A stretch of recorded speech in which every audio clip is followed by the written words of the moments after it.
রাধে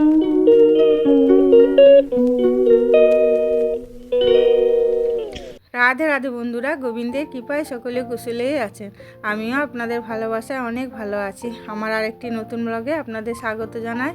এই যে মা লক্ষ্মীর ঘট বসিয়ে মা পুজো দিল।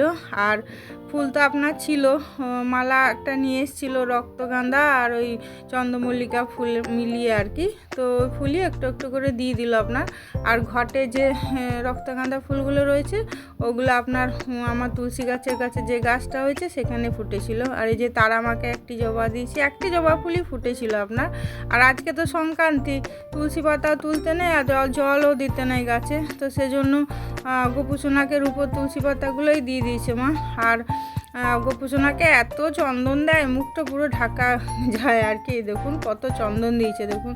আর প্রদীপ তো জ্বালাতে হয় বৃহস্পতিবার। এদিকে কালকে সন্ধ্যেবেলায় মাকে নিয়ে একটু রাম ঠাকুরের কীর্তন হচ্ছে আমাদের সামনে, বললাম না কালকে আপনাদের, গিয়েছিলাম আর কি। আর এই দেখুন ওখানেও গোপুসোনা রয়েছে, কি সুন্দর সাজিয়েছে মন্দিরটা লাইট দিয়ে ফুল দিয়ে। আর কালকেই তো শেষ, ওই জন্য তখন সেই সময়টাই ভিড় ছিল না।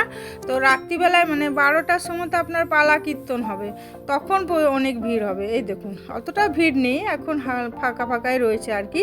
তো 12টার সময় সবাই যাবে আর কি, মানে সারা রাতই কালকে কীর্তন হবে আর কি।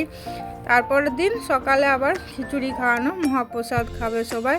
এই যে মা আর আমি গেছি, আমাদের পাশের বাড়ি রূপার সাথেই গেছিলাম আর কি। তো কালকে তো দেখে টেকে আসলাম, আসার সময় রুটি নিয়ে চলে এসেছিলাম আপনার।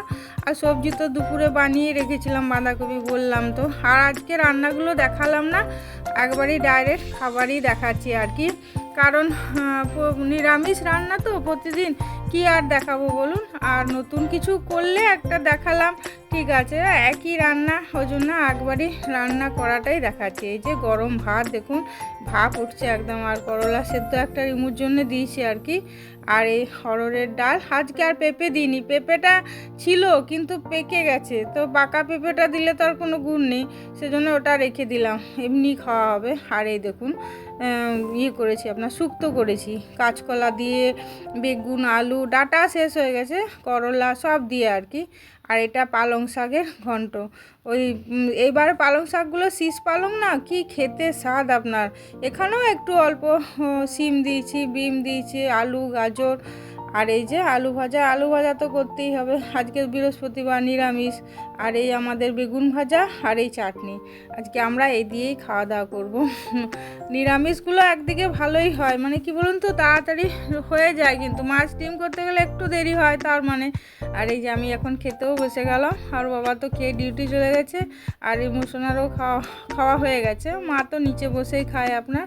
তো ঠিক আছে, ব্লগটা আমি এখানেই শেষ করছি। ভালো থাকবেন, সুস্থ থাকবেন। আর যদি ভালো লাগে তাহলে অবশ্যই একটা লাইক করে দেবেন, কেমন? আর হরে কৃষ্ণ।